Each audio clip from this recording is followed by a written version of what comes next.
Hey everybody, hope you guys are healthy and safe. So I am in Bangkok, Thailand right now, one of my absolute favorite cities on earth. And today we're taking a look at the iQOO 9T.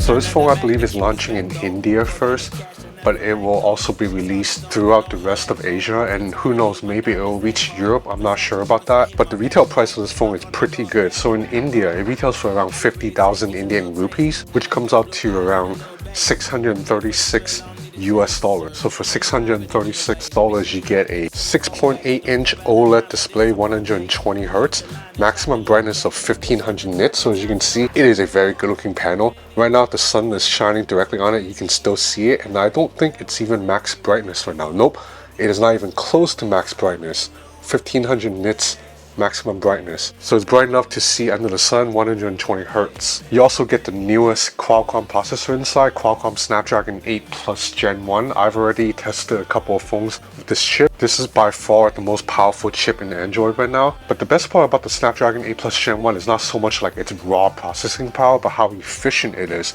It has much better battery life than any other previous Qualcomm chip, including the Snapdragon 8 Gen 1. You have this really nice two-tone design, of which I'm a big fan. It kind of reminds me of the Pixel 2 and 3. So the bottom is frosted glass, just like on the OnePlus 10 Pro and the Vivo X80 Pro and X70 Pro Plus. I've already gone on record saying I'm actually not a huge fan of this material because it's a little bit too silky, frosty to my touch. I prefer a little bit more grip. I do like this top portion. It is also glass, but it is the typical kind of reflective, shiny glass. It attracts fingerprints a little bit, but it's quite grippy, and the two-tone finish is just nice. When I hold the phone, it feels nice to have two different textures.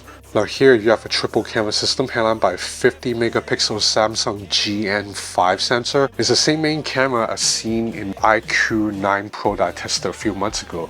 So if you remember my review there, the camera was really good, but it's not as good as the cameras in the Vivo X80 Pro because that's the GNV sensor. So the GNV is a little bit newer than the GN5. But while the camera hardware falls behind the Vivo X80 Pros a little bit, you have the exact same brain processing the images because the Vivo V1 Plus chip that Vivo developed for the X80 Pro is also in here. So it's a standalone chip that Vivo developed so it can have total control over the image processing pipeline. Down here you have a 13 megapixel ultra-wide camera, and here is a 12 megapixel portrait lens. So these two cameras down below, they are relatively pedestrian hardware. Like, don't get me wrong, they're not bad hardware, but they're just not anything to get excited over if you use two tip-top flagship phones. But considering the price, 630 US dollars, I think this is a pretty good value offering, and Vivo's made some smart decisions here in terms of what corners to cut and where to give you the tip-top performance. So you're getting the absolute best SoC, you're getting the V1 Plus chip, which will improve camera performance, particularly in low light and high contrast scenes. And then the rest of the package, the ultra-wide, it's pretty good, but not the best. Likewise for the screen, it is not an LTPO panel, so the refresh rate cannot dynamically adjust itself between, 1 Hz and 120 Hz. But that's okay because the Snapdragon 8 Plus Gen 1 is so efficient, and the screen still looks very good to my eyes. The haptics and stereo speakers are both good too. So really, you're just compromising on the zoom lens and the ultra-wide camera. And there's a 4700 mAh battery inside that can be fast charged at 120 watt speeds. The charging brick is in the box too, of course. So 120 watt is crazy. You can basically charge this phone from 0 to 100 in like 18, 19 minutes. I do think the animations are a little bit slow. For example, when I swipe up the app tray or bring it down, you notice that my finger's done swiping and then I have to wait for the tray to follow. It's a little bit slow, but I think that's done on purpose because Vivo wants you to see the fluidity of the animations. And I do admit the animations are buttery smooth. You do have all the typical shortcut gestures that you're used to, like swipe down with 3 fingers to grab a screenshot, double tap to turn off the screen, double tap to turn on the screen. And there's an in-display fingerprint reader. It works, it's fast. There's not much more to talk about in terms of overall performance because the Snapdragon chip here obviously is a top performer. The camera experience is also very similar to the iQOO 9 Pro, which I tested just a few months ago, and I tested very heavily. Now the iQOO 9 Pro does have a gimbal stabilization system supporting the main camera. This phone does not. But video footage still look pretty stable to my eyes. Maybe not as super stable as the iQOO 9 Pro, but still more than good enough for most people, even if you're shooting a lot of walk and talk vlogs. Okay, so you're watching video footage with the iPhone 13 Pro Max and the iQOO 9T. So this is I'm looking at a pretty dark scene right now. Let me take a couple of steps. Turn this way.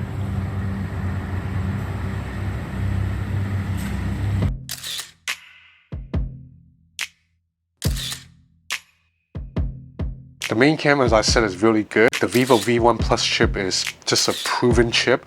It really excels at low light photography and also high contrast scenes, like meaning if I'm shooting against backlight. So in a lot of these scenes here, you can see I'm completely shooting at very harsh sunlight that's pointing at the camera. But the iQOO 9T can still produce a shot that's perfectly balanced. So I'll show you another sample here. So again, right here, this is a really tough contrast scene. You have a really harsh sunlight coming through the window.